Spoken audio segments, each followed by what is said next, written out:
Leading the way is one of the true experts in retail sales and digital marketing, Vikram Sharma. He was the Shop Local CEO, and we've now been learning from him for over a decade. So please join me in welcoming Vikram.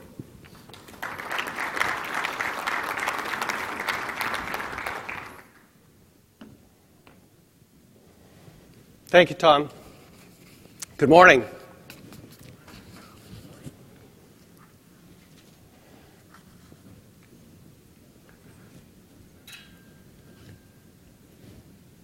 Let me back it up. All right. I grew up in India,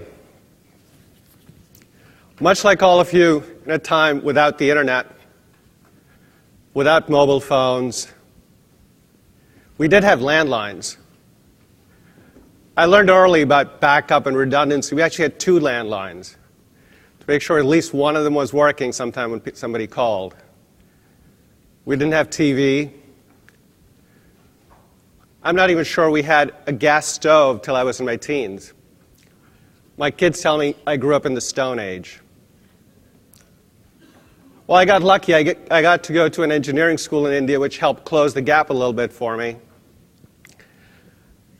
And then fast forward to 2004, 2005, I joined Gannett through a joint venture with Tribune and Knight Ridder with this company called Shop Local. So 2004, 2005 wasn't quite the Stone Age, but I heard Tom Friedman talk about it recently, and he captured it pretty nicely.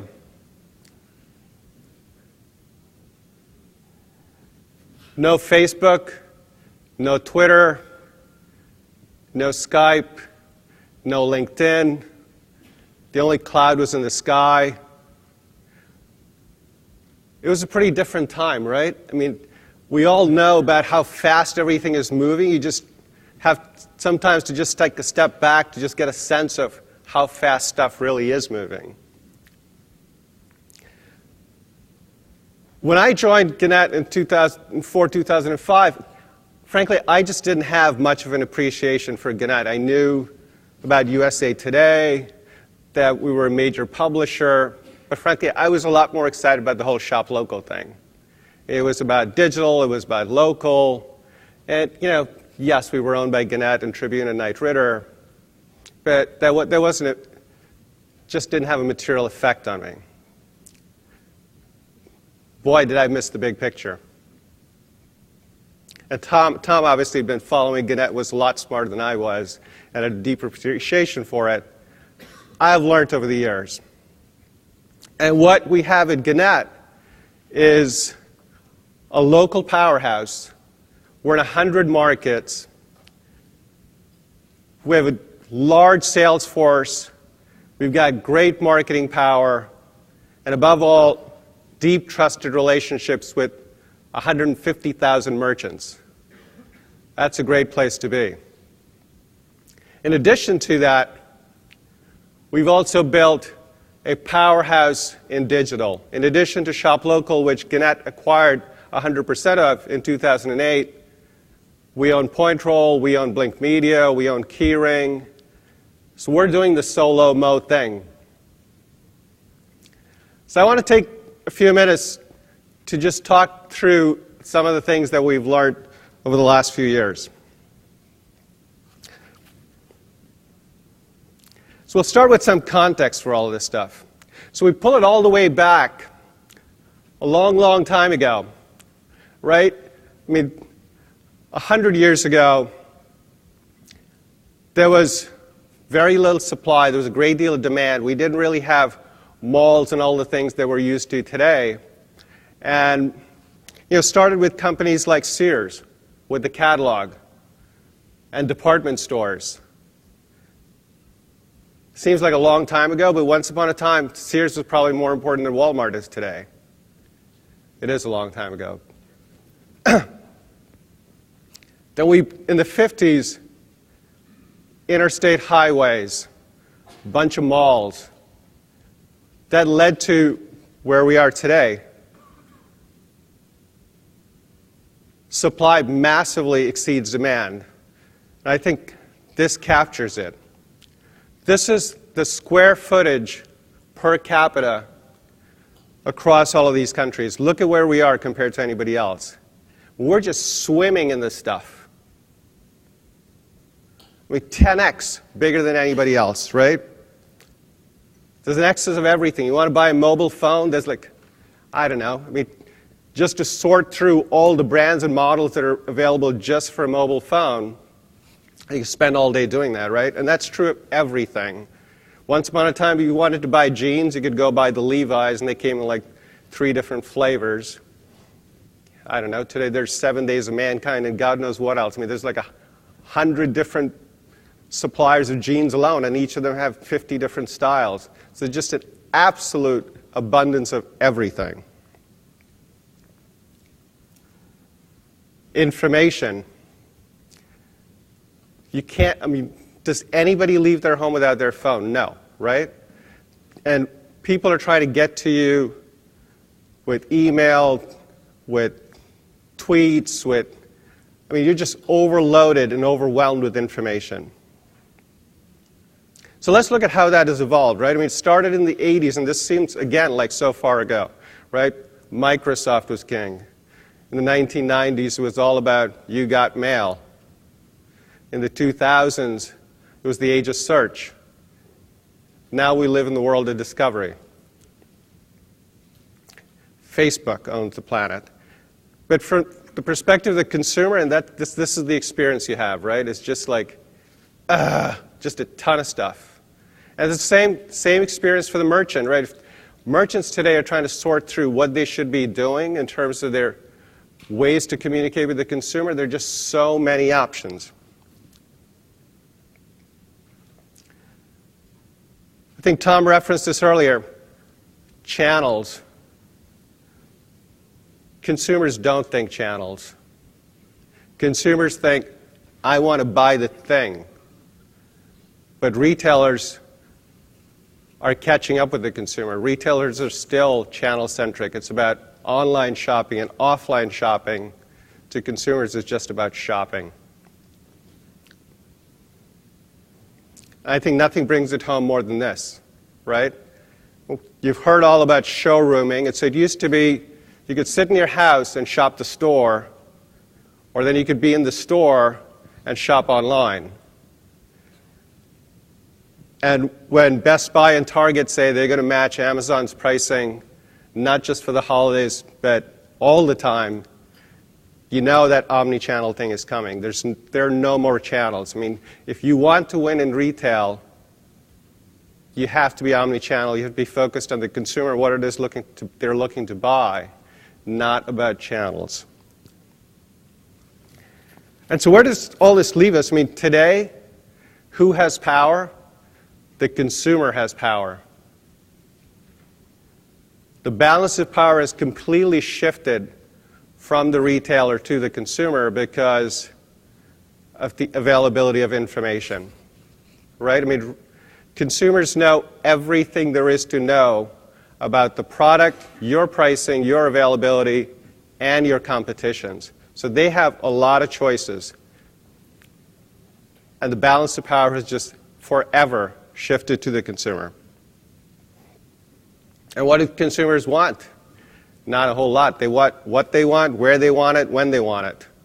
Again, no more channels. People want to buy the thing wherever they might be, with whatever device they have in hand, wherever they might be. And they want it for them. So customization in every form possible, right? You don't want to buy the shoe, you want to buy the shoe built for you. Same thing with the deals. You don't want just any old deal, you want a deal customized for you, personalized deals. And so you step back from all of this and you go, okay, I mean, that's just a lot of stuff going on in there. How do you win? How do you win at local? I think if you step back from it, this is the way you need to think about it, that it has to be one-to-one. I mean, there is no other way to talk about it, that if it's not personalized, it's not individualized, if you're not doing marketing for the individual, you're not going to win. It has to be one-to-one. It has to be integrated. There's not one way to connect with the consumer. You have to ask consumers what their preferences are of all the options that are out there. Some people prefer email, somebody else wants a text. But you have to be able to connect with consumers in all of these different ways. And then from the merchant's perspective, you need measurability. Impressions are good, clicks are nice, even leads. But the most important thing is sales, particularly for the large retailer. They're all about, did you get me a sale? Did it move the needle in the store? So, from the consumer's perspective, individualized, and in all the ways I want the information. For the merchant, you have to be doing personalized marketing. You have to do it in all these different ways. And of course, the partners that you're working with have to give you measurability.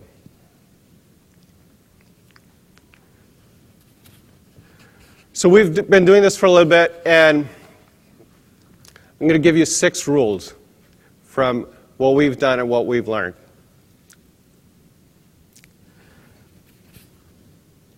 I want to make one other point before we start. If you think about the use of the internet, the use of the internet for the last 10 plus years has all been about e-commerce, e-commerce, e-commerce, and e-commerce is big. It's $250 billion, let's say. That's a big number. But it's less than 10% of retail. So why we use the internet to really drive the small store? The reason is because it's easy. It's easier, right? So you think about e-commerce versus local commerce. Clearly, the opportunity is bigger in the store. For most retailers, 90% plus of their sales are happening in the store. But it's massively more complex, right? So when you're online, you've got a single store and a single product and a single price and a single promotion. When you're talking about stores, you may have 10 locations, 20 locations, 100 locations. Some people have 7,000 stores. So you're talking about 7,000 locations, 7,000 prices, 7,000 different promotions. It's a really complex thing. And all of this stuff changes all the time. So how do you keep track of all that information and manage it effectively? So activation at scale is really complex. And people are looking for turnkey solutions, right?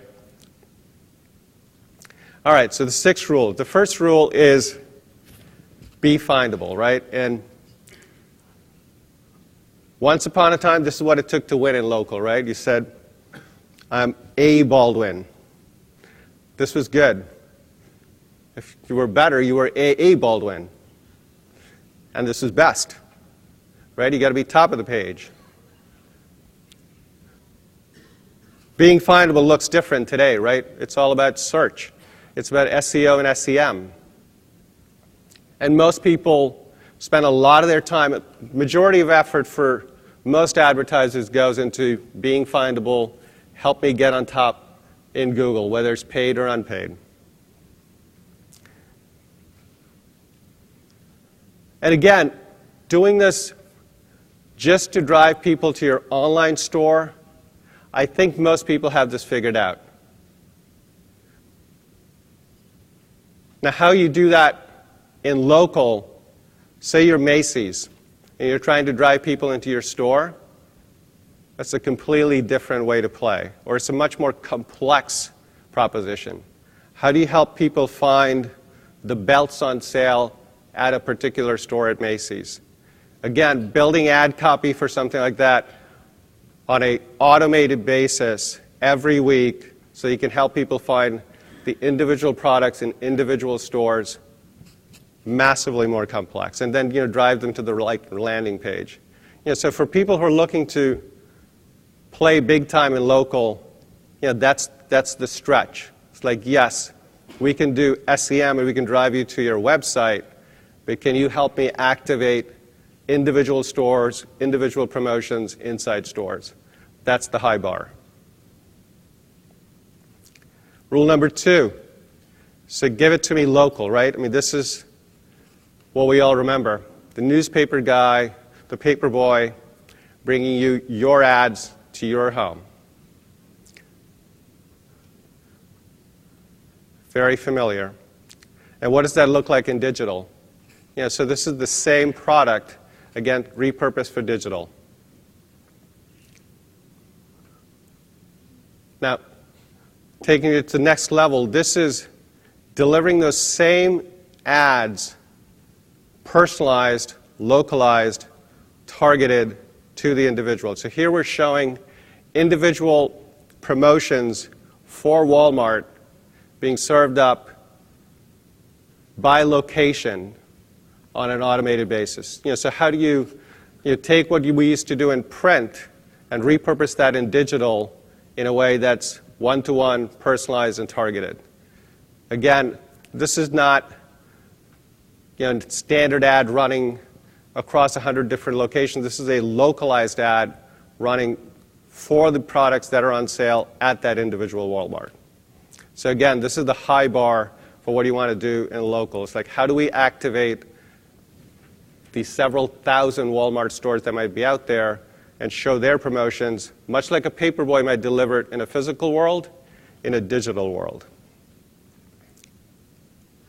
And the stuff works. So a lot of people go, yeah, well, you can do all this stuff, but is it really doing anything for me? Is it really, I know print works, does digital really work? I mean,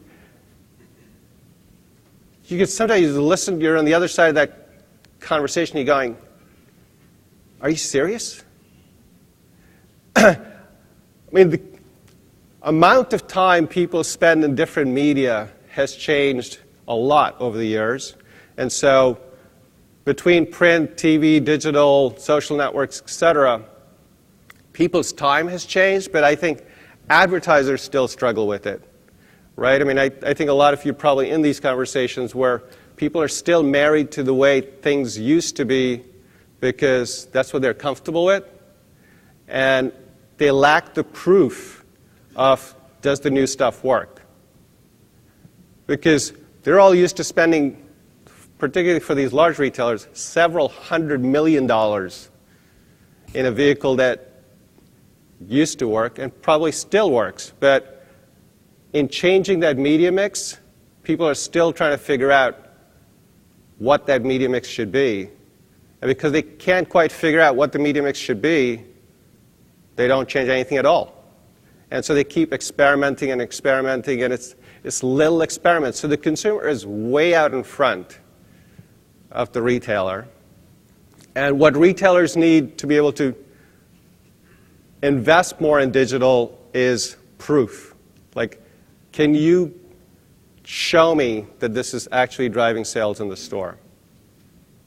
And so ComScore, you would think, would be a pretty good measurement company to say, okay, if the chairman of ComScore says that price and item advertising works and is proven to lift sales, that helps the cause. But we've done this with our customers, and that Paperboy ad I was showing you, the digital version of Paperboy, we've shown lift in the store a 10x return on advertising spend. And that's the kind of thing that retailers demand today, that yes, impressions are good, clicks are good, leads are good, sales, it's all about sales. Ultimately, if I'm really going to move big money, it has to be, you have to show me, you have to prove to me that thing is driving sales in the store. Rule number 3, word of mouth. It's always worked. I'm not sure if it worked for Charlie Brown, but word of mouth works. And I think we all know where that works best today. It's all about Facebook. It's all about the likes and the shares. Rule number 4, give people what they want. Now, this sounds obvious enough, and this is how we used to do it, how we still do it. Get people to opt in, tell you what they want. Again, I'll show you the high bar for what's possible here. You guys all hear about big data all the time, right? You're probably sick and tired of like big data, big data, big data, whatever. What's really interesting about big data is that, and these guys wrote the book on it, so they should know a little bit of something, that it's not so important to understand why something happens, it's more important to understand what it is. The what is more important than the why, and you're going, no, that doesn't make any sense to me. But I'll show you why that is in just a second.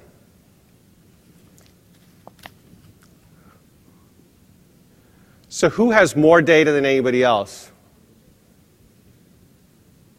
Facebook does. 100 petabytes of data. I'm not sure we all even know what the heck a petabyte is, but trust me, it's a big number, right? And they have more data than anybody else. So we're really talking about big data. This is the first and best way to play. The nice thing is Facebook's got the data. It's their problem to figure out how to collect and manage and all that with the information. Our opportunity is to figure out how to use it. And what we're doing with Facebook data is mining that big data for our clients and saying, look, we're going to help you invest in media, but before you spend the money, we're going to tell you where it's going to work. Before you spend the money. And that works just fine if after you spend the money you go, hey, that spend worked and that spend didn't work. Just a whole lot better if we can make all that spend be effective.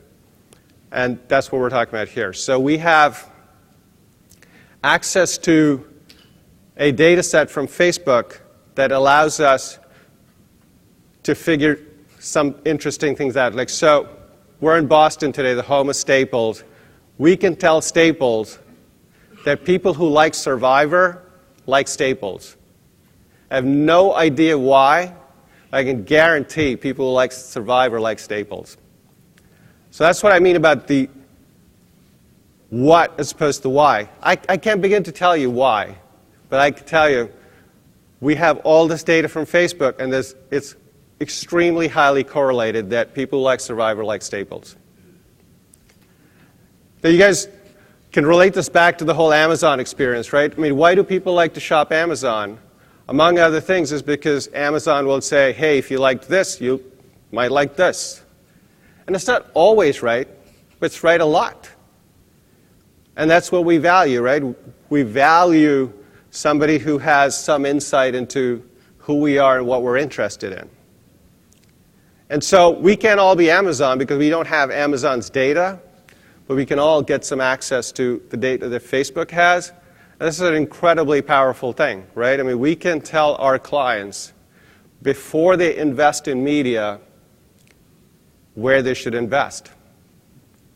And so we can tell Staples that people who like Survivor, people who like to bike. I mean, the way we do this is we take, there are 10,000 interest categories that Facebook has. We have access to these 10,000 categories, and we're able to develop correlations between the brand and all these sub-segments within these categories. And then we're able to develop the correlation. And again, we have no idea why, but we can tell you what the correlation is. And would you want to say that, hey, Facebook doesn't know? I mean, people are spending their time there. Everybody's on it. They have more data than everybody else put together. And the correlations are, just think Amazon all over again. I mean, this is your ability to access the kind of amazing information that Amazon has and use it on behalf of your clients. And that's what we're able to do. So then, on top of that, we can say, okay, we're going to help Staples reach customers. We're going to take all the things that they're trying to promote and get them out to people. So we couple that data about who's going to like the information with what we know about these products.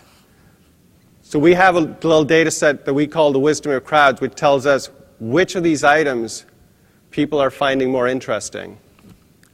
Because we host the weekly ad for Staples. So we can tell. It's like when you put the ads out in print, nobody has any idea if people looked at page 3 or the back page or the front page or which product on that page.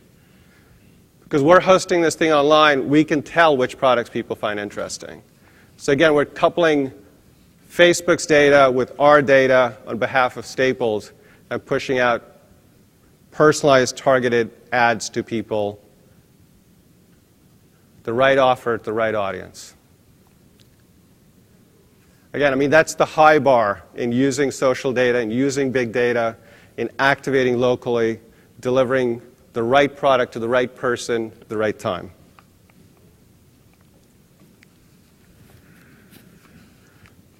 Rule number 5, mobile is the new loyalty. How many people in the room have a mobile phone? The gentleman in the back, you don't have a phone yet? You're working on it, all right.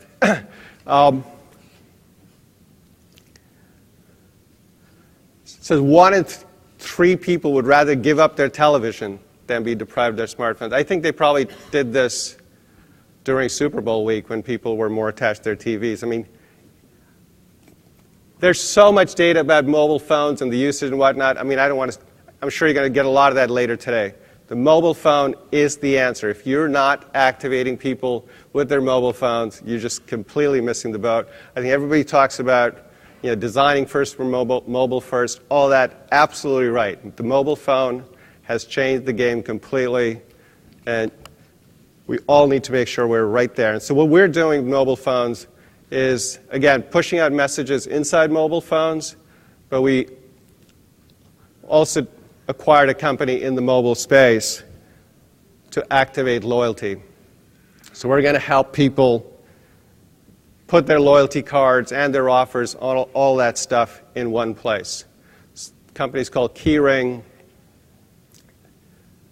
In fact, I would suggest, if there's one takeaway we have from this conversation today, download Keyring. You know, I've spent more of my time in retail and shopping and digital and whatnot than anybody should reasonably do.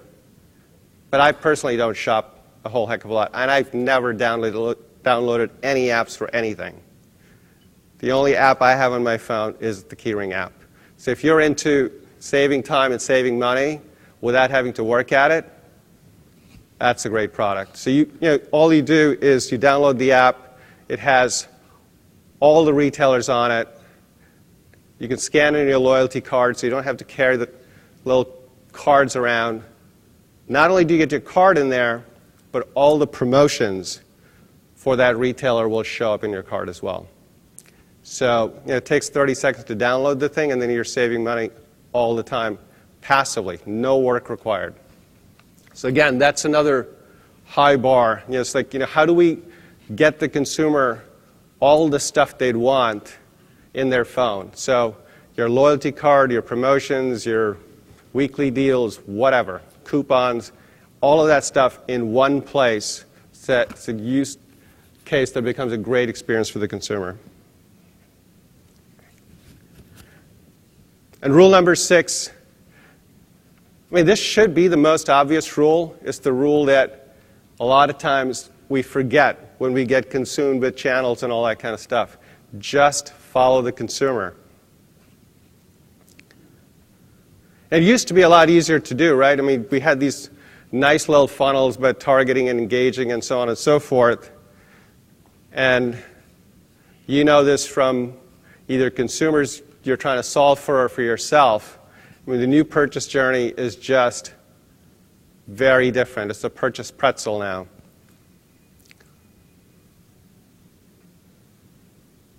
I think you all do this yourself, so I don't need to tell you a whole heck of a lot about it. But people will shop anywhere, anytime, any place, and largely because that mobile phone will allow you to do that. So it has to be all about, how do we connect with that consumer in all these different ways so that they can help make a decision for us. And so this is, again, we'll go back to Staples. In the shop local business, this is how we do it. So we're taking all the ads that Staples is running, we push them into this database, and then that database allows us to activate the promotions in any media. So it's database-driven advertising. So we can push that thing out into rich media, into video, into search, into mobile, into digital out of home, into kiosks, whatever. Any which way you want to get to it, we can push the information out. And so it enables really turnkey systems because it's all being pulled out of a single repository, which is always the database of record. So we essentially manage Staples' database of digital promotions. So if they want to activate the thing in any touch point, we can make that happen.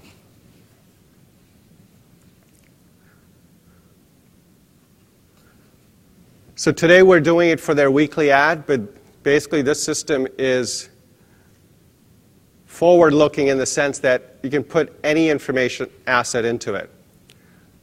So if you think about a print circular, 200 items make it into a print circular. Staples may have 2,000 items that they want to have on sale at the store. All that information can be pushed into this database. But it isn't just about products either.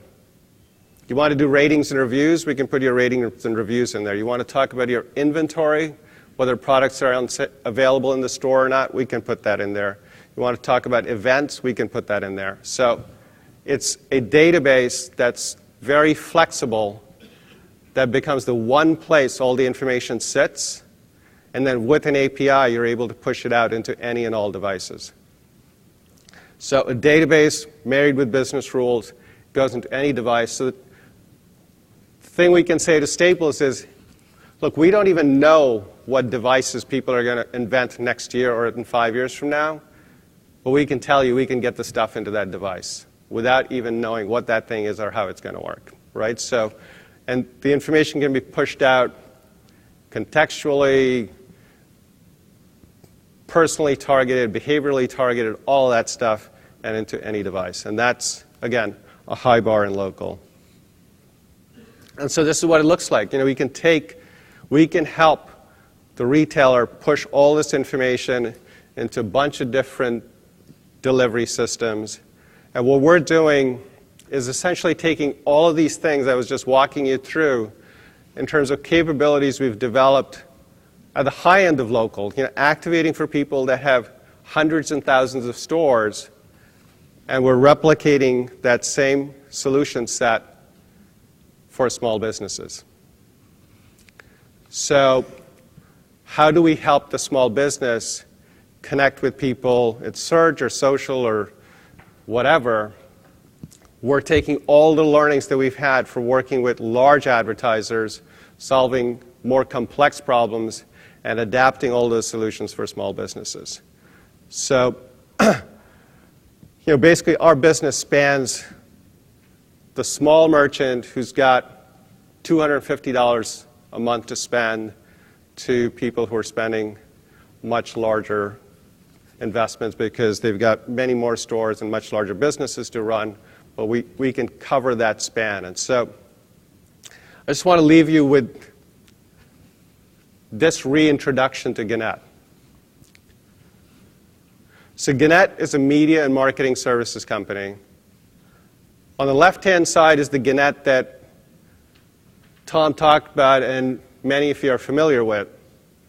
We own 20 TV stations, we own 80 newspapers, we own USA Today, we own Career Builder, we own a bunch of properties. It's a media company. The thing you're seeing on the right is the marketing services business that we've been building. And that's Blink and Shop Local and Keyring and all these other assets. So if you look at what this represents, on the left-hand side, expertise in local, a large field sales force, marketing power, and deep trusted relationships with 150,000 merchants. And the thing on the right represents deep and broad-ranging digital capability. So whether it's email or websites or search or social marketing or mobile or whatever, we have a deep digital capability. So we're marrying local expertise with digital expertise and building a media and marketing services company for the future. So in the last, we've really doubled down on this in the last couple of years. And so for those of you that follow Gannett, if you look at any of our press in the last year and a half or so, if you look at our earnings calls, you'll hear our CEO lead with the fact that Gannett is a media and marketing services company. And that's a really, really big shift for a 100-plus-year-old company, for a Fortune 500 company, to make that turn is a really big deal. And so it takes a lot to turn the aircraft carrier, but once you can turn that aircraft carrier, it is a really powerful thing. And I have to tell you, this is my personal experience. Like I said, in 2004, 2005, when I joined Gannett, it was like some newspaper company to me. And I just didn't have the appreciation for it. And frankly, we were pointed in a particular direction. We were pointed at being mostly that media company. And so we have all the assets and capabilities that come with being that company. So that includes all the marketing power and the field sales forces and the relationships. But what is really amazing today is that you couple that with the digital capabilities that we've been sort of building on the side, and we've suddenly got this local powerhouse married to this digital powerhouse. I have to tell you, it's a beautiful thing. Thank you.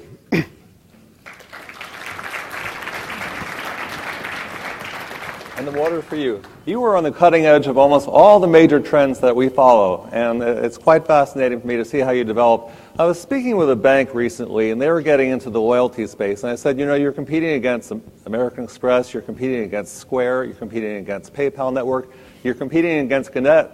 And he said, Gannett? What do you mean? What are you talking about, Gannett? Gannett's a media company. Do you get that reaction a lot? Yes, I think, we've been spending the last year starting to get the story out, but I still think there's a lot of people that still think of Gannett. Well, frankly, a lot of people don't know whether it's Gannett or Gannett. And then if they know anything about Gannett, they go, yeah, don't you guys own USA Today? So most people haven't really heard of the company. If they've heard of the company, they've heard of it as a media company.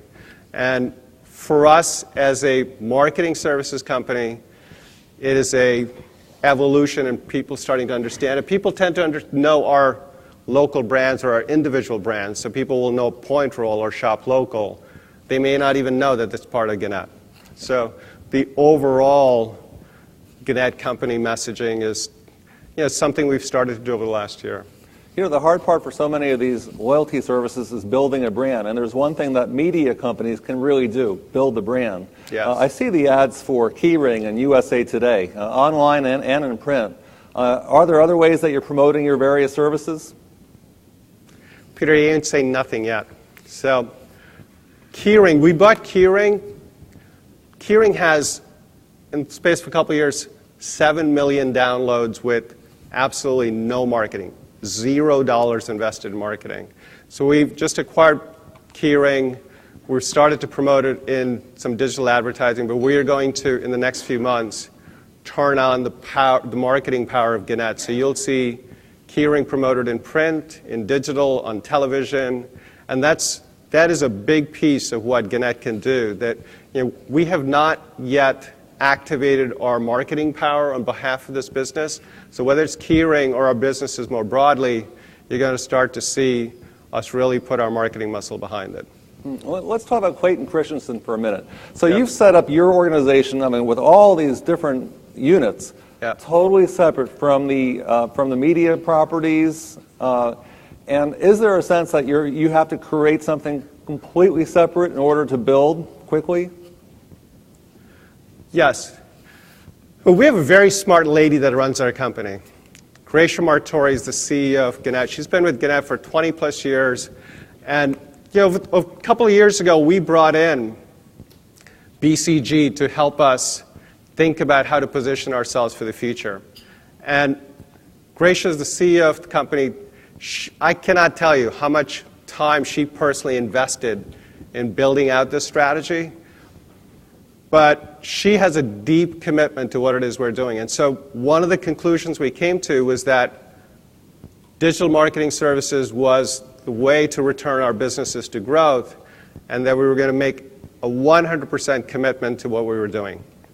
So what we did was we took all the assets, all the relevant assets, we pulled them out from wherever they sat, created essentially a standalone group that's been given the charter and the responsibility and amazing support to say, go make this happen.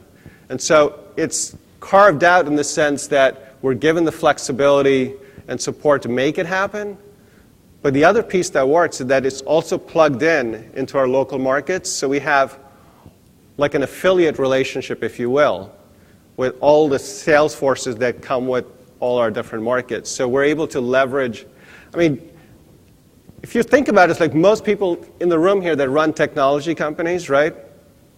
What do? You start with the product and you go, okay, we got to go find some salespeople. We came at it a little bit the other way.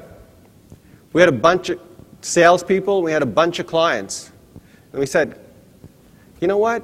If we had some more interesting products, we could really kill it.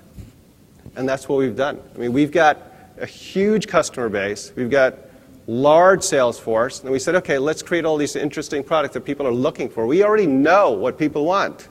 They want search and social marketing and mobile solutions and whatnot. We've built that capability. So it's built as a standalone business, but it plugs in into the sales and marketing power that we have as a company. And that just gives us a completely different way to play than most people out there. We have some time for audience questions or Twitter questions. Feel free. We want to make this more of an interactive experience, of course. Oh, we have a taker. Ben. Hi, first of all, that was an excellent presentation. I took like 3 pages of notes. Thank you for all that information. That's great. My question is, what determines the type of firms that you're acquiring now where you feel you need to bring them in-house and that you can now compete in the marketplace? So, for example, why acquire a loyalty firm in mobile rather than creating a strategic partnership? And what makes you think that you can certainly win that or take a large market share of that piece of the pie? Yeah, thank you. Yeah, so our proposition is that we want to build an integrated solution for people, that we want to be a one-stop shop for small businesses in particular, and as much as possible for our large customers.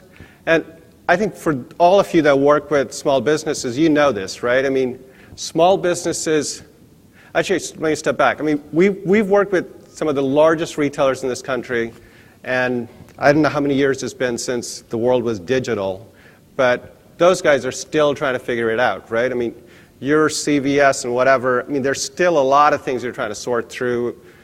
For small businesses, I mean, you get, 35 calls a month. You'd much rather be making the pizza or selling cars as opposed to trying to figure out what the right set is. And so our way to win with these folks is to say, look, we can take care of the whole thing. We're helping you with print. We can help you with social. We can help you with search. We can build you a website. So we want to bring to the merchant a one-stop shop.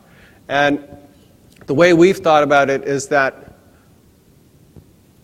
people need a comprehensive set of solutions. Some of those things are not differentiating. They're core, but they're not going to help you separate. And so the places where we're choosing to invest is the places where we can distinguish ourselves and be completely special and different. The social is one of those places. So we have a huge commitment to social. We believe that we now live in the world of two-way marketing. Whether Facebook makes it or not, and I think they will, is not material. It's that the conversation has changed. So we're absolutely committed to social, and we are going to be the leader in local social marketing. I mean, people will do social marketing. We are absolutely going to win in local social marketing for small and large businesses. So those are the kind of things that we consider when we're making investment decisions. We want to acquire companies that can help us separate. One last question. Yeah. So no one has lived the localization of national brands like you have with your efforts with Shop Local. Do you see a major sea change where the national brands are suddenly saying, we've got to go local, we've got to use all these geo-targeting capabilities? Yes. I mean, you know what's really interesting is that the dynamic between retailers and brands, so the Target and the P&Gs or the Coca-Colas and the Walmarts, all those conversations are becoming increasingly digital and local. So I don't think the game has really even just started yet. I mean, the entire thing is going to change. And I think these are all smart people, right? And they understand that just like everybody in this room, everybody has a phone. And the phone has changed the game to be permanently about your location. It's not about what's going on in the country. You care about stuff that's going on in your neighborhood. So it's about your location, and it's about you and your friends. And so all the stuff that was true in the physical world is just being translated into the digital world. It's about where you live, it's about you, and it's about your family and your friends. And so it's 100% digital and local. And every brand, every retailer gets that, and that's where it's going. We're out of time. Vikram, that was great. How about a hand for Vikram Sharma? Thank you. Thank you, Peter. Thank you. And Charlie?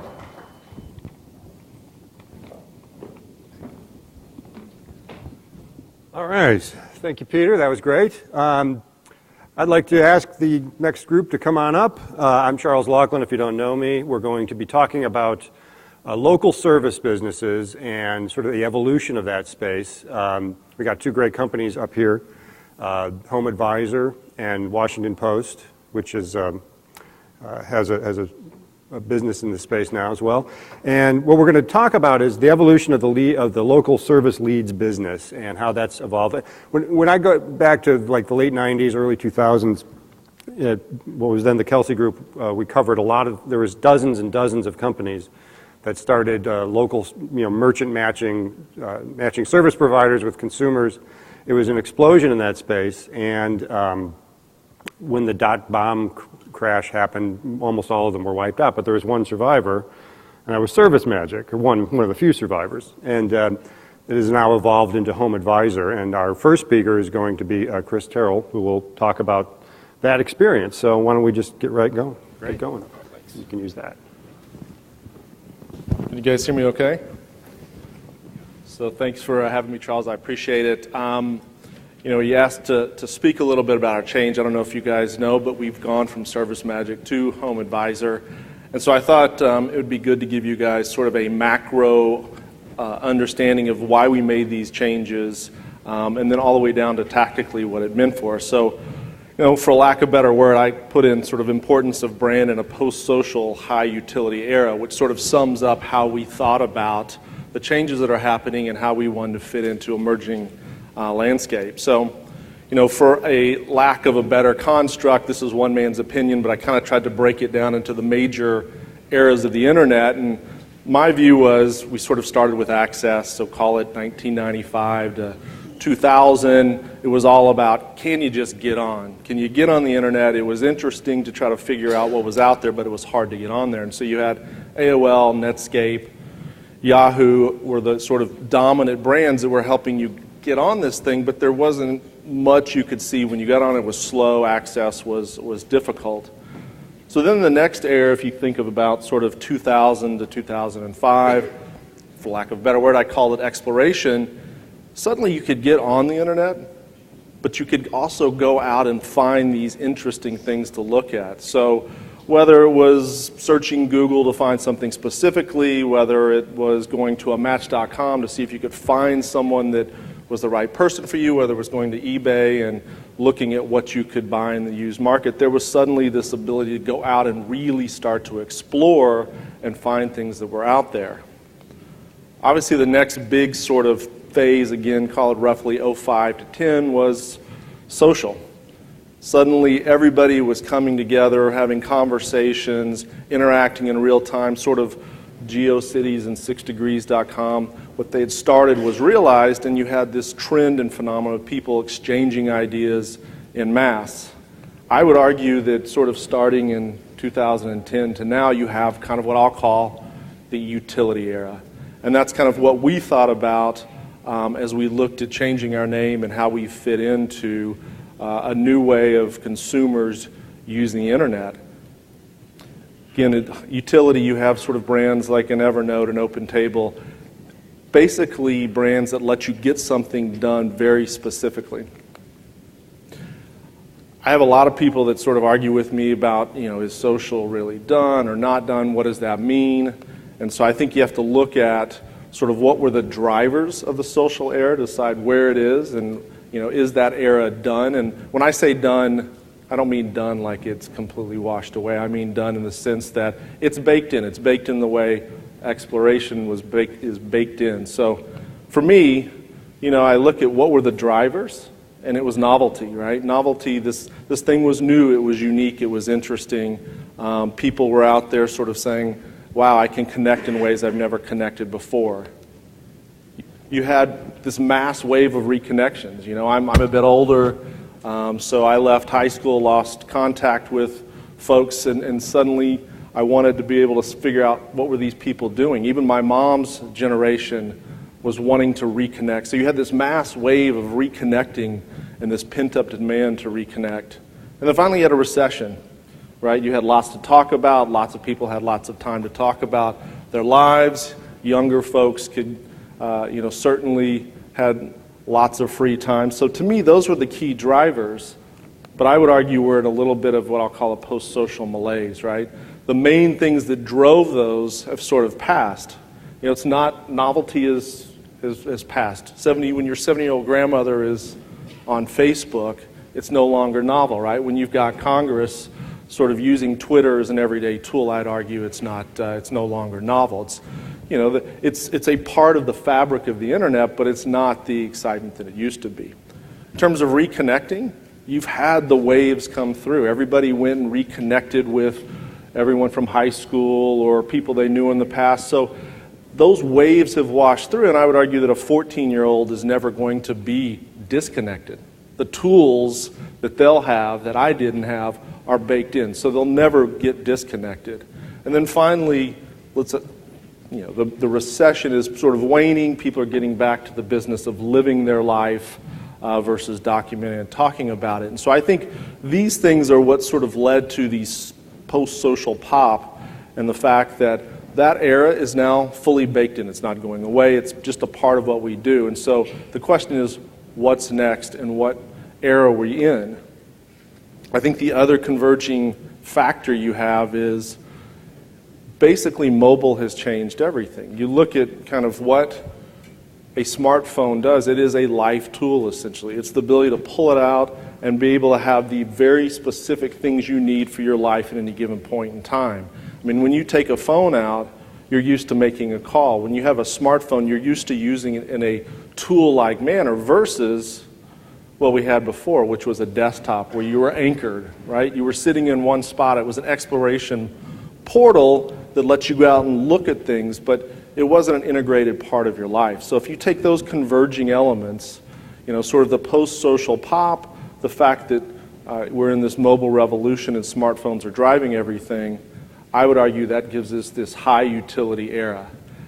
And what's critical, if you look at sort of just the form factors themselves, you look at smartphones, you look at tablets, it drives a whole different way of interaction, right? It has to be simple, it has to be fast. When you take out your phone, you expect that tool is easy to use, that it gets you what you need when you need it, versus sort of the old way of kind of going out and stumbling around and trying to explore something. I'd say that people now in a high utility era are looking for very specific tools for very specific needs. Small businesses, and it's important to everybody here, but small businesses have been untethered. They're no longer sort of stuck to a desk. They can go out and they can use tools in ways they never could before. The one-man, two-man shop can have a mobile CRM solution, can answer their own calls, and suddenly they can get the kind of utility that they never got before. And finally, consumers. Consumers are highly empowered. They've got apps, they've got the mobile web. They can go and do the things that they want to do on their time, on their terms. So I think those things combined sort of set the tone for this new era where high utility rules. So the question is, why is brand more important now than it was before? And I'd say that a lot of people, sort of dismiss what traditional brand, from positioning to how you express your brand through features, functionality, usability, is incredibly important, because I hear people talk about, well, there's Google and there's Apple, you can rely on them to build your brand. And I would say anybody who thinks you can rely on either of these channels to build your brand, be cautious, right? Because it's very easy to think, well, I'll get picked up in, the iTunes store, I'll get highly rated. The reality is you can't rely on Google, you can't rely on Apple. You have to rely on your own ability to drive consumers. And if you think that you're going to rely on either one of these channels too much, you could get in trouble very quickly.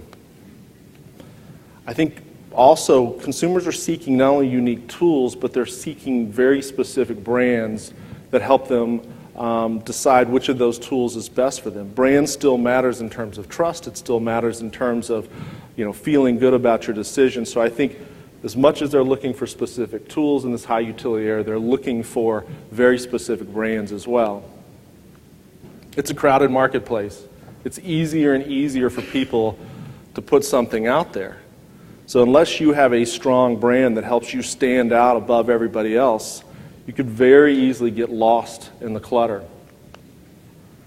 And finally, I think most importantly, a strong brand helps you monetize. I don't care if you're using social or if you're doing what we're doing at Home Advisor, where you're going offline and using TV. The stronger your brand, the easier it is to monetize. I think people often underestimate that, but the compounding effects are very important in terms of a strong brand giving you better monetization. I think the final component is, if you look at sort of what the world was before and you look at what it is today in a high utility era, you take a brand like Superpages. They had a tremendous foundation. They had the luxury of being able to be a generalist brand. No one has that luxury today. When you look at the brands that are out there today sort of thriving or trying to build sort of the next wave of high consumer demand brands, you look at ZocDoc or Urban Spoon, these are very focused, very niche brands. They just don't have the luxury of being a big generalist brand. They have to focus on a specific area and deliver a consumer experience and a value proposition that makes sense. So the question is, why did we change our brand? I think if you look at the entire sort of construct of this high utility era, we had essentially a choice. When I got to the company, we were ServiceMagic. Yes, we were focused on the home and the home space, but we also had wedding planning and wedding photography and senior care. And so the question was, should we do more? Should we go out there and be more generalist, or should we narrow our focus? Should we pick an area that we're very good at and really focus in on it? So ultimately, we decided, let's narrow our focus. Let's get rid of things that were not critical to home repair, maintenance, improvement, and let's start to figure out how we can go and be a top brand in that particular space. Plus, we looked at just the stats of the space, and they're very compelling. It's a big market. 66% of all Americans own a home.